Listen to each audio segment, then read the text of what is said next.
Hello student, BSc की special class में आप सभी लोगों का एक बार फिर से मोस्ट वेलकम है। माय नेम इज़ आशीष गिरी और आज की इस वीडियो के अंदर हम डिस्कस करेंगे बीएससी सेकेंड ईयर जूलॉजी का थर्ड सेमेस्टर है, एनिमल फिजियोलॉजी एंड बायोकेमिस्ट्री। दोस्तों, इस सेमेस्टर से कुछ इंपॉर्टेंट टॉपिक्स के ऊपर मैं वीडियोस बना चुका हूं, तो अगर आप उन वीडियोस को देखना चाहते हैं, इसी वीडियो के डिस्क्रिप्शन बॉक्स में आपको लिंक मिल जाएगा, या फिर आप चैनल के अंदर जाएंगे, आपको एक अलग से प्लेलिस्ट मिल जाएगा BSc second year animal physiology and biochemistry के नाम से। आज की इस वीडियो के अंदर हम एक मोस्ट इंपॉर्टेंट टॉपिक्स कवर करने वाले हैं, that is urea cycle which is also called ornithine cycle. ये 7.5 नंबर या 10 नंबर में एग्जाम पेपर में लॉन्ग क्वेश्चन में आपसे पूछा जाता है। दोस्तों, नोट्स के लिए आप हमारा bio book tag application download कर सकते हैं, जो कि फ्री में प्ले स्टोर पर अवेलेबल है। जाकर आप लोग डाउनलोड कीजिए, वहाँ पर आप पीडीएफ के फॉर्म में नोट्स आपको मिल जाएगा, हैंड रिटन नोट्स और अलग से पूरी बुक्स की पीडीएफ भी आपको मिल जाएगा। साथ में आप हमारा टेलीग्राम चैनल, जो कि बीएससी और एमएससी के रिलेटेड जो इन्फॉर्मेशन होती है, मैं वहीं पर आपको प्रोवाइड करता हूं। तो आप हमारे टेलीग्राम ग्रुप को भी ज्वाइन कर सकते हैं, जहां पर कई सारे स्टूडेंट कह रहे थे सर टेलीग्राम पर सिर्फ आप अपना लिंक सेंड करते हैं, तो आपको थोड़ा स्क्रॉल डाउन करना होगा, ठीक है। तब वहाँ पर जाकर देखेंगे काफ़ी सारे नोट्स अवेलेबल हैं, हैंड रिटन नोट्स भी वहाँ पर मिल जाएंगे, पीडीएफ भी मिल जाएगा। तो आप लोग वहाँ पर डायरेक्टली एक्चुअली होता क्या है कि काफ़ी सारे वीडियोस के लिंक वहाँ पर इकट्ठे हो गए हैं, तो काफ़ी सारे स्टूडेंट्स को स्क्रॉल डाउन नहीं करते हैं। एक बार थोड़ा नीचे की तरफ स्क्रॉल डाउन करेंगे तो आपको पता लगेगा काफ़ी सारे नोट्स भी अवेलेबल हैं वहाँ पर, तो आप लोग जाकर देख सकते हैं। तो चलिए दोस्तों, स्टार्ट करते हैं। तो चलिए फ्रेंड्स, हेडिंग डाल लीजिए ऑर्निथिन साइकिल। इसे हम यूरिया साइकिल के नाम से भी जानते हैं, इसे हम क्रेब्स हेंसलिट साइकिल के नाम से भी जानते हैं, और एग्जाम पेपर में आपसे 7.5 नंबर या 10 नंबर में लॉन्ग क्वेश्चन में पूछा जाता है। तो इस वीडियो के माध्यम से आप ऑर्निथिन साइकिल से रिलेटेड नोट्स भी बना सकते हैं, और यदि आप इस वीडियो को एंड तक देखते हैं तो मैं प्रॉमिस करता हूँ आपके सभी डाउट्स ऑर्निथिन साइकिल से रिलेटेड क्लियर हो जाएंगे। चलिए स्टार्ट करते हैं। आइए जानते हैं कि ऑर्निथिन साइकिल है क्या। दोस्तों, इसे हम ऑर्निथिन साइकिल क्यों कह रहे हैं? क्योंकि इस साइकिल के अंदर जो फर्स्ट सबस्ट्रेट पार्टिसिपेट करता है वो ऑर्निथिन होता है, इसीलिए हम इसे बोलते हैं ऑर्निथिन साइकिल। यूरिया साइकिल क्यों बोलते हैं? क्योंकि इसमें जो लास्ट प्रोडक्ट बनता है वो यूरिया होता है, इसीलिए हम इसे यूरिया साइकिल बोल रहे हैं। यानी कि फर्स्ट सबस्ट्रेट और फाइनल प्रोडक्ट, इन दोनों के बेस पर इसका नोमेनक्लेचर यानी कि अदर्स नेम भी दिया गया है। इसे हम क्रेब्स हेंसलिट साइकिल के नाम से क्यों जानते हैं? क्योंकि क्रेब्स और हेंसलिट ने 1932 में इस साइकिल को डिस्क्राइब किया था, इसीलिए इसे हम क्रेब्स हेंसलिट साइकिल के नाम से भी जानते हैं। तो ध्यान रखना, एग्जाम पेपर में किसी भी नाम से क्वेश्चन पूछा जा सकता है, तो इसीलिए मैंने आपको सभी नाम यहाँ पर क्लियर किए। पहला क्वेश्चन ये अब यहाँ पर उठता है कि आखिर ऑर्निथिन साइकिल के अंदर होता क्या है, और ये साइकिल ही क्यों है? क्योंकि दोस्तों, साइकिल में क्या होता है कि कोई चीज़ एक यहाँ पर एक किसी चीज़ का बन जाता है, फिर दोबारा से रीअरेंजमेंट भी होता है। क्योंकि हमने इससे पहले कई सारी साइकिल्स कवर की हुई हैं, यानी जहाँ से हम चले थे वहीं पर हम वापस आ जाते हैं, लेकिन कुछ उसमें हमें फ़ायदा हो जाता है। तो इसमें हमें क्या फ़ायदा होने वाला है और इसमें किस चीज़ का रीअरेंजमेंट होने वाला है, सारी चीज़ें हम यहाँ पर डिस्कस करने वाले हैं। ठीक है, तो चलिए स्टार्ट करते हैं। तो ammonia is liberated bye deamination of amino acids. दोस्तों, सबसे पहले तो इसको मैं स्किप कर देता हूँ और पहले मैं आपको एकदम बेसिक्स थिंग्स से समझाता हूँ। ठीक है, सबसे पहले यहाँ पर जो मैंने यहाँ पर आपको लिखवाया हुआ है, ये सब क्या है, बेसिक टर्म्स हैं, जो कि ऑर्निथिन साइकिल को स्टार्ट करने से पहले, क्योंकि अभी मैं पूरा डायग्राम शो करने वाला हूँ, एक फ्लो चार्ट शो करूँगा, जिसकी हेल्प से आप ऑर्निथिन साइकिल को आसानी से समझ जाएंगे और एग्जाम पेपर को उसी डायग्राम को आप रिप्रेजेंट भी कर सकते हैं। लेकिन उससे पहले हमारे अंदर का जो डाउट्स है ऑर्निथिन साइकिल से रिलेटेड, जो बेसिक टर्म्स है वो क्लियर होने चाहिए। दोस्तों, ये जो ऑर्निथिन साइकिल है, ये एक्सक्रीटरी सिस्टम से रिलेटेड एक टॉपिक है। ठीक है, एक्सक्रीटरी सिस्टम से रिलेटेड। और दुनिया में जितने भी एनिमल्स हैं, अर्थ पर पाए जाने वाले जितने भी एनिमल्स हैं, उनके एक्सक्रीटरी मटेरियल के बेस पर, यानी कि वो अपने एक्सक्रीशन के ड्यूरिंग अपने टॉयलेट के अंदर या यूरिन के अंदर किस चीज़, किस मटेरियल को एक्सक्रीट कर रहे हैं, उसके बेस पर इन्हें 3 भागों में डिवाइड किया गया है, 3 कैटेगरी में। Number first, ammonotelic animals. ऐसे एनिमल्स जो अपने एक्सक्रीटरी मटेरियल के अंदर अमोनिया रिलीज करते हैं। ठीक है, जैसे हम लोग हैं, हम लोग यूरिन के अंदर यूरिया को पास करते हैं, यूरिया को छोड़ते हैं एज ए एक्सक्रीटरी मटेरियल के रूप में। तो ऐसे एनिमल जो अमोनिया रिलीज करेंगे उसे हम क्या कहेंगे, अमोनोटेलिक एनिमल्स। और ऐसे एनिमल जो यूरिया रिलीज करते हैं उसे हम क्या कहेंगे, यूरियोटेलिक एनिमल्स। और ऐसे एनिमल जो यूरिकोटेलिक होंगे वो यूरिक एसिड को पास करेंगे। तो सिंपली अमोनिया, यूरिया और यूरिक एसिड, ये 3 टाइप्स के एक्सक्रीटरी प्रोडक्ट आपको दिखाई दे रहे हैं। और इस प्रोडक्ट को रिलीज करने वाले जो एनिमल्स हैं उन्हें 3 कैटेगरी में डिवाइड किया गया है। राइट, तो आपको इस चीज़ का ध्यान रखना है। तो देखिए दोस्तों, पहली बात तो मैं आपको ये बता दूं कि अमोनिया हमारी बॉडी सेल्स के लिए टॉक्सिक होता है, यानी जहरीला। तो इसलिए हम उसे यूरिया में कन्वर्ट करते हैं, यही सबसे बड़ा कारण है। ठीक है, दूसरा जो सबसे बड़ा कारण है, अमोनिया जो होता है उसे एक्सक्रीट करने के लिए हमें ज़्यादा पानी की ज़रूरत होती है। तो ये दो ऐसे बड़े कारण हैं जिसकी वजह से हमें अमोनिया को यूरिया में कन्वर्ट करना होता है। तो ऐसे एनिमल जो अमोनिया रिलीज़ करते हैं, आपका ज़रूर क्वेश्चन उठ रहा होगा आपके दिमाग में कि क्या सर ऐसे एनिमल जो अपनी बॉडी के अंदर अमोनिया रिलीज़ करते हैं, क्या उनकी बॉडी को अमोनिया जो होता है वो टॉक्सिक नेचर शो नहीं करेगा? आई मीन उनके लिए टॉक्सिक नहीं रहेगा, जहरीला नहीं हो रहेगा उनके लिए? तो उनके लिए भी जहरीला होगा। एनिमल्स तो वो भी हैं, उनके लिए भी जहरीला होगा, उनके सेल्स के लिए भी ये हार्मफुल होगा। लेकिन दोस्तों उनमें एक बैलेंस बना हुआ है। ऐसे मैराइन इन्वर्टिब्रेट्स यानी कि समुद्र में रहने वाले जो इन्वर्टिब्रेट्स होते हैं, उनकी बॉडी के अंदर जो एक्सक्रीटरी मटेरियल, जो एक्सक्रीटरी सिस्टम से यानी कि जो प्रोडक्ट निकलने वाला है वो अमोनिया है। तो दोस्तों ये अमोनिया उनकी बॉडी में प्रेजेंट तो रहता है, लेकिन जब वो डेंजर जोन से यानी हायर कंसंट्रेशन में नहीं रह पाता, क्योंकि वो पूरी तरह से पानी से घिरे हुए हैं। इनकी बॉडी के अंदर जो फ्लूइड होता है वो सी वाटर के लिए हाइपरटोनिक होता है, और जिसकी वजह से ये डिफ्यूज हो जाएगा। अमोनिया जब भी इसकी ज़्यादा कंसंट्रेशन होगी ये समुद्र के अंदर डिफ्यूज हो जाएगा। तो इसलिए इन एनिमल्स को बिल्कुल भी प्रॉब्लम नहीं होती है। तो प्रॉब्लम किसको होती है? हमें होती है, क्योंकि सबसे पहली बात तो मैं आपको ये बता दूं कि यूरिया हमारी बॉडी प्रोड्यूस नहीं करती, यूरिया हम बनाते हैं अपनी बॉडी के अंदर। ठीक है, हम चाहते तो अमोनिया भी रिलीज कर सकते हैं, लेकिन हम क्यों नहीं करते अमोनिया रिलीज? उसके दो सबसे बड़े मैंने कारण आपको बताएं कि अगर हम डायरेक्टली अमोनिया को रिलीज करने लग जाएं तो क्या होगा? सबसे बड़ा रीज़न जो होगा वो ये होगा कि अमोनिया एक टॉक्सिक होता है, वो हमारी सेल्स के लिए टॉक्सिक, जहरीला हो जाएगा। तो सबसे पहली गड़बड़ तो ये हो जाएगी, डेथ तक हो सकती है इंसान की। दूसरा सबसे बड़ा कारण है, अगर मान लीजिए कि अमोनिया टॉक्सिक ना भी होता हमारी बॉडी के अंदर, तो उसे एक्सक्रीट करने के लिए कम से कम हमें जो है ज़्यादा से ज़्यादा लीटर पानी की ज़रूरत होती है। ठीक है, एज ए कंपैरिजन, क्योंकि मैं यूरिया से कंपेयर करके बता रहा हूँ। ठीक है, अभी मैं एक डाटा मैंने बनाया है जो कि मैं आपको बताने वाला हूँ, उस डाटा से आप बहुत अच्छी तरह से समझ जाएंगे। तो ये दो सबसे बड़े कारण थे जिसकी वजह से हमें अमोनिया को यूरिया में कन्वर्ट करने की ज़रूरत होती है। आपका क्वेश्चन होगा सर अमोनिया हमारी बॉडी में बनता कैसे है? दोस्तों जब प्रोटीन का मेटाबॉलिज्म होता है, जस्ट अभी हमने डाइजेशन का चैप्टर कवर किया हुआ, तो आपने अच्छी तरह से समझ लिया होगा कि प्रोटीन्स जो होते हैं फाइनली ब्रेक डाउन होते हैं अमीनो एसिड्स में।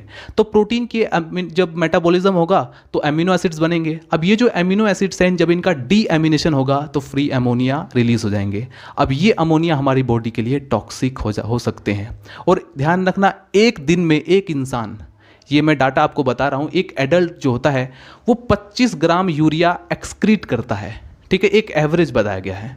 कितना? 25 ग्राम। अब मैं एक और डाटा मैं आपको बता देता हूँ। 20 ग्राम यूरिया को अगर हम एक्सक्रीट करना चाहते हैं तो हमें 1 लीटर पानी की ज़रूरत होगी। ये आंकड़ा यूरिया का है, ये जो कि नॉर्मल मैंने आपको बताया। लेकिन अगर हम बात करें अमोनिया के रेस्पेक्ट में, सपोज अगर अमोनिया हमारा एक्सक्रीटरी मटेरियल होता और हमें उसे रिलीज़ करना होता, तो हम देखते हैं कि कितने पानी की ज़रूरत हमें होती। देखिए, 2 ग्राम अमोनिया अगर आप अपनी बॉडी से एक्सक्रीट करना चाहते हैं तो आपको 1 लीटर पानी की ज़रूरत होगी। यानी अगर सिंपली अगर मैं अमोनिया, यहाँ पर अमोनिया की जगह यूरिया रख दूँ, ठीक है, या फिर इस यूरिया की जगह, इस 20 ग्राम यूरिया की जगह मैं, या फिर 25 ग्राम यूरिया की जगह मैं रख देता हूँ अमोनिया, तो लगभग हमें 12.5 लीटर पानी की ज़रूरत होगी। सिर्फ हमें 25 ग्राम यानी एक दिन में हमें 12.5 लीटर पानी सिर्फ इस अमोनिया को बाहर निकालने में ज़रूरत पड़ती है। तो आप समझ सकते हैं कि यही सबसे बड़ा कारण है। ठीक है, अब सोच लीजिए कि कितने सारे हमारे देश में तो 150 करोड़ से ज़्यादा लोग हैं। अब डेली सब लोग 12.5 लीटर पानी पीते, यानी सिर्फ यहाँ पर पानी, सिर्फ यहाँ पर पीने की बात हुई है, तो कितना पानी वेस्ट होता है। तो इसलिए दोस्तों नेचर ने एक नया रूल निकाला है हमारी बॉडी के अंदर कि सबसे पहले आप क्या कीजिए, इस अमोनिया को कन्वर्ट कीजिए यूरिया में, और इसी कन्वर्जन को हम बोलते हैं ornithine cycle, urea cycle, right. तो आई होप बहुत चीज़ें आपकी क्लियर हो गई होंगी कि ऑर्निथीन साइकिल के अंदर अमोनिया के 2 मॉलिक्यूल्स, कार्बन डाइऑक्साइड, ये जो है आपस में मिलकर के यूरिया का एक मॉलिक्यूल बनाते हैं जिसमें वाटर का मॉलिक्यूल निकलता है। अभी मैं साइकिल भी दिखाने वाला हूँ। ये तो एक छोटा सा एक ओवरव्यू मैंने डाटा आपके सामने रिप्रेजेंट किया है। ठीक है दोस्तों, जैसे यहाँ पर आपने देखा 2 ग्राम अमोनिया को एक्सक्रीट करने के लिए 1 लीटर पानी की ज़रूरत है। यानी अगर आप पर ग्राम पर 500 मिलीलीटर आपको पानी की ज़रूरत होगी। तो आप देख सकते हैं कितना बड़ा डिफरेंस है यूरिया और अमोनिया को एक्सक्रीट करने में, और ये टॉक्सिक होता है, ये तो सबसे बड़ा ही रीज़न है। Ammonia is liberated by the deamination of amino acid during the protein metabolism. Free ammonia is toxic of the our body cells. हमारी बॉडी सेल्स के लिए फ्री अमोनिया टॉक्सिक होता है। Hence inside the liver cell it is converted into non toxic urea. एक इस line से हमें एक चीज़ पता चल रही है कि हमारी लीवर सेल्स के अंदर ये कन्वर्जन होता है, ठीक है। यानी कि मैं कह सकता हूँ कि ये जो पूरी की पूरी आर्निथिन साइकिल है, इसकी लोकेशन क्या है, हमारी लीवर सेल्स। और लीवर सेल्स के अंदर भी मैं अभी जस्ट डिवाइड करके बताऊंगा कि कौन सा प्रोसेस माइटोकॉन्ड्रिया में होता है, कौन सा साइटोसोल में होता है, ठीक है। तो hence inside the liver cells it is converted into non toxic urea.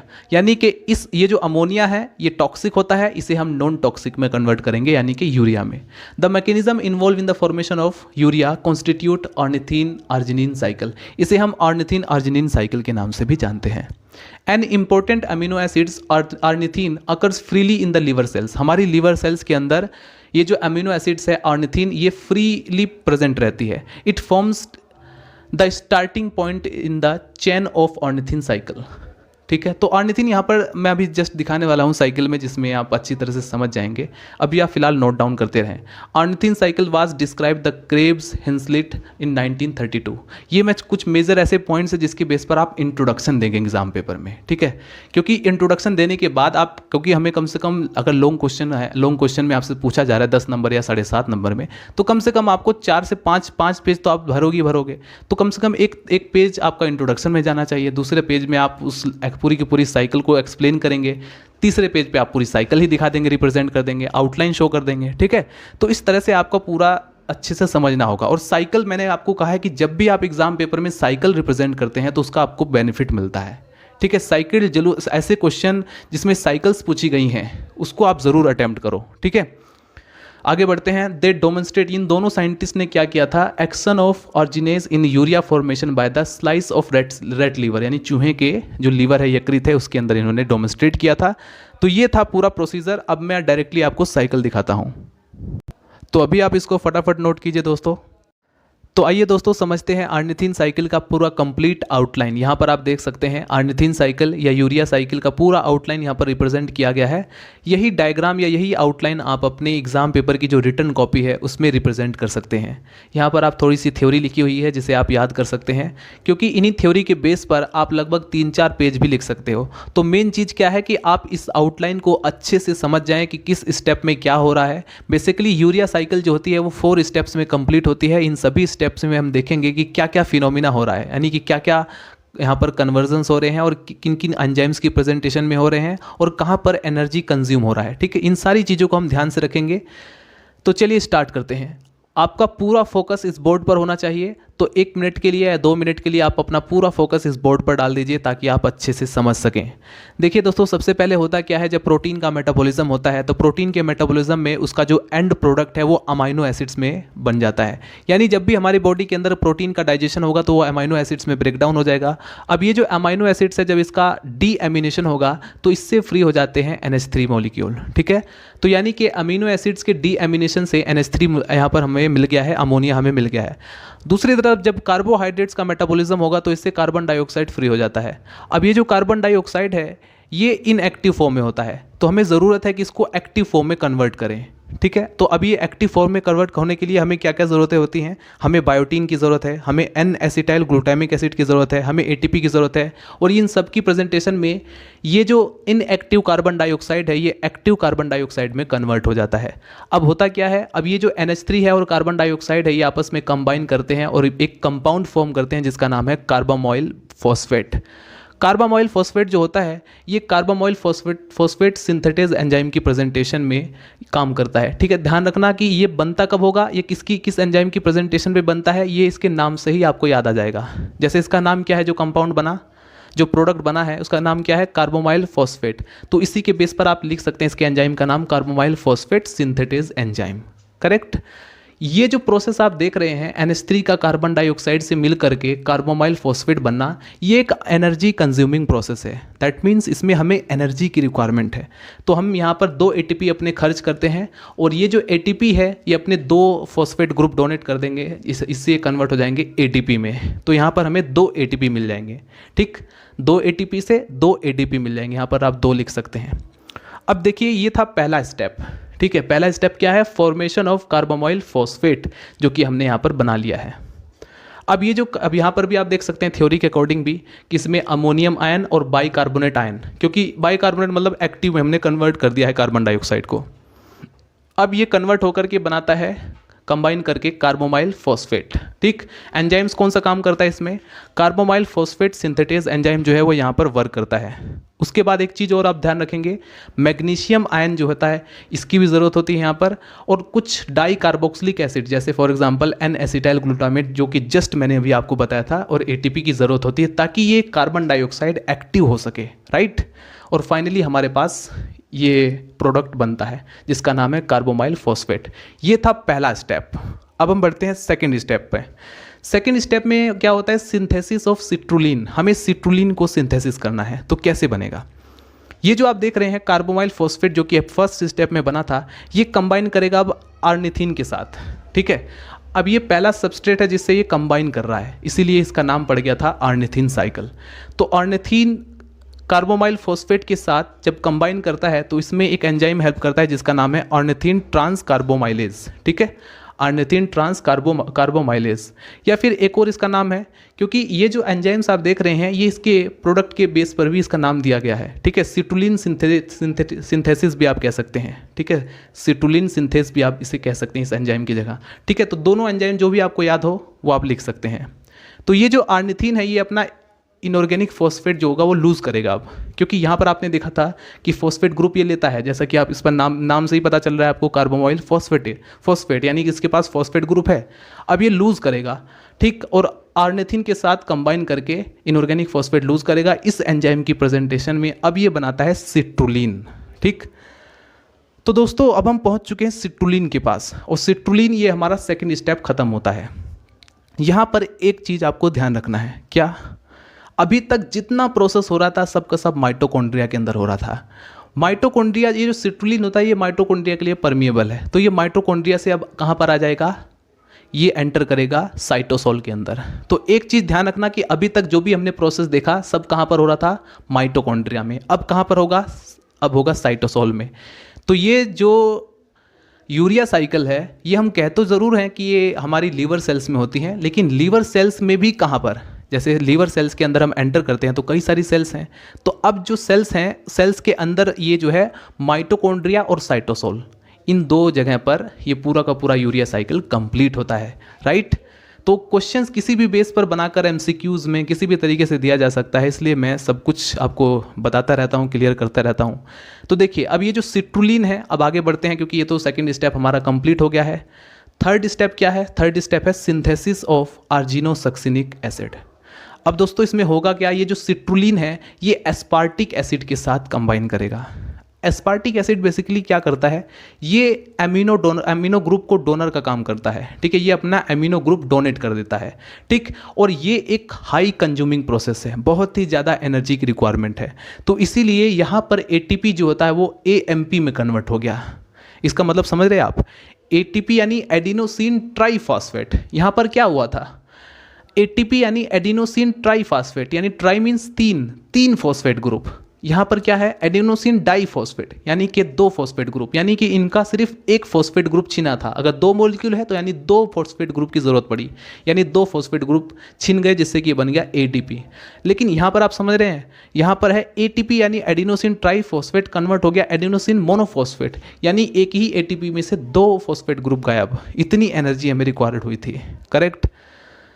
अब हमारा कंपाउंड बन गया है, फाइनली प्रोडक्ट जो बना है उसका नाम है आर्जिनोसक्सिनिक एसिड। ठीक, अब ये जो आर्जिनोसक्सिनिक एसिड है ये क्या करेगा, ये रिलीज करेगा फ्यूमेरिक एसिड। अब यहाँ पर इसमें से रिलीज हो जाएगा फ्यूमेरिक एसिड ताकि ये बनाए, अब ये बनाएगा आर्जिनिन। जैसे ही रिलीज करेगा फ्यूमेरिक एसिड दोबारा से इस एस्पार्टिक एसिड को रीजनरेट करेगा। ये जो फ्यूमेरिक एसिड है ये दोबारा से जाकर के एस्पार्टिक एसिड को रीजनरेट करेगा, क्योंकि दोस्तों हमारे पास इतना बहुत ज़्यादा एस्पार्टिक एसिड का पूरा स्टोर नहीं है जहाँ से हम खर्च करते रहें, इसको रीजनरेट भी करना पड़ता है। तो फाइनली क्या होगा, ये जो आर्जिनोसक्सिनिक एसिड है ये फ्यूमेरिक एसिड को जब रिलीज़ कर देगा, मतलब और फिर ये चला जाकर रीजनरेट करेगा एस्पार्टिक एसिड को और ये कन्वर्ट हो जाएगा फाइनली आर्जिनिन में। तो हम एक शब्दों में ये भी कह सकते हैं कि आर्जिनोसक्सिनिक एसिड 2 मॉलिक्यूल में ब्रेक डाउन होता है। फ्यूमेरिक एसिड में और आर्जिनिन में। अब ये जो आर्जिनिन है मोस्ट इंपॉर्टेंट अमाइनो एसिड है दोस्तों, ध्यान रखना, मोस्ट इंपॉर्टेंट अमाइनो एसिड है, टेस्टिस में भी पाया जाता है, मेमरी ग्लैंड्स में भी पाया जाता है, बहुत ज़्यादा इंपॉर्टेंट। अब देखिए ये जो आर्जिनिन है ये क्या होगा, ये लास्ट स्टेप है। इसमें क्या होगा बेसिकली, इसमें वाटर के मॉलिक्यूल की हमें ज़रूरत पड़ती है, यानी यहाँ पर होगा हाइड्रोलिसिस। लिसिस यानी वाटर स्प्लिट होगा, ये जो वाटर है इसका मॉलिक्यूल स्प्लिट होगा। तो हाइड्रोलिसिस होने से क्या होगा, ये आर्जिनिन ब्रेक डाउन हो जाएगा यूरिया प्लस आर्निथिन में। तो मेन जो हमारा ऑब्जेक्ट है, हमारी साइकिल कंप्लीट होती है यहीं पर यूरिया में, लेकिन हमारा रीजनरेट भी हो जाता है दूसरी तरफ आर्निथिन भी। ठीक, तो आई होप यहाँ से यहाँ तक आपको समझ में आया हो। एंजाइम्स कौन सा हेल्प करता है, आर्जिनिन को ऑर्निथिन में कन्वर्ट करने के लिए आर्जिनेज एंजाइम जो होता है वो हेल्प करता है। तो फाइनली हमने क्या देखा, हमारा जो यूरिया है वो बन जाता है। ठीक है दोस्तों, तो अब यहाँ से भी आप नोट डाउन कर सकते हैं। फॉर ये जो आप देख रहे हैं इसमें मेन पॉइंट तो आपको मैं बता ही चुका हूँ। ठीक है, यहाँ पर आप देखेंगे सिंथेसिस ऑफ आर्जिनोसक्सिनिक एसिड, इसकी बात चल रही है। तो इसमें दो चीज़ें कंबाइन करती हैं, सिट्रुलिन और एस्पार्टिक एसिड आपस में कंबाइन करती हैं, जिससे बनता है आर्जिनोसक्सिनिक एसिड।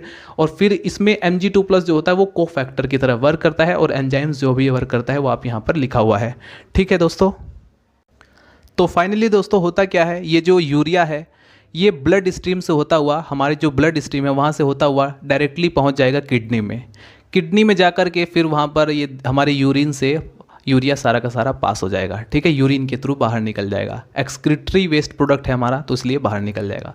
तो ये था बिल्कुल सिंपल आर्निथिन साइकिल। और आई डोंट थिंक दोस्तों कि आपको इसमें थोड़ी बहुत भी प्रॉब्लम आने वाली है, क्योंकि बहुत ही सिंपल मैकेनिज्म है। आप देख सकते हैं छोटी सी एक साइकिल है। साइकिल क्यों बोल रहे हैं, क्योंकि हम देख रहे हैं फाइनली जो चीज़ यहाँ पर हम रीजनरेट भी कर रहे हैं। आर्निथिन जो था, जैसे आर्निथिन आप देख रहे हैं, यहाँ से अगर हम स्टार्ट करते हैं तो यहीं पर आकर के ये जो आर्जिनिन है ये ब्रेक डाउन हो जाता है, फिर दोबारा से आर्निथिन ही रीजनरेट करता है। तो इसीलिए एक तरीके से ये साइकिल है। सो उम्मीद है ये वीडियो आपके लिए हेल्पफुल रहेगा। फिर भी अगर आपको कोई डाउट हो तो आप मुझे कमेंट कर सकते हैं। अगर आप चाहते हैं कि इस पर कंप्लीट नोट्स, तो बायोबुकटेक एप्लीकेशन डाउनलोड कर लीजिए, वहाँ पर आपको पूरा एनिमल फिजियोलॉजी, प्लांट फिजियोलॉजी पूरा PDF आपको मिल जाएगा। सो आई होप आप लोगों को समझ में आया होगा। और बायोबुकटेक एप्लीकेशन पूरी तरह से फ्री है, वहाँ पर जो नोट्स हैं वो सब के सब फ्री हैं, आप जा करके देख सकते हैं, फैसिलिटी ले सकते हैं। मिलते हैं दोस्तों नेक्स्ट वीडियो में, बाय बाय, टाटा।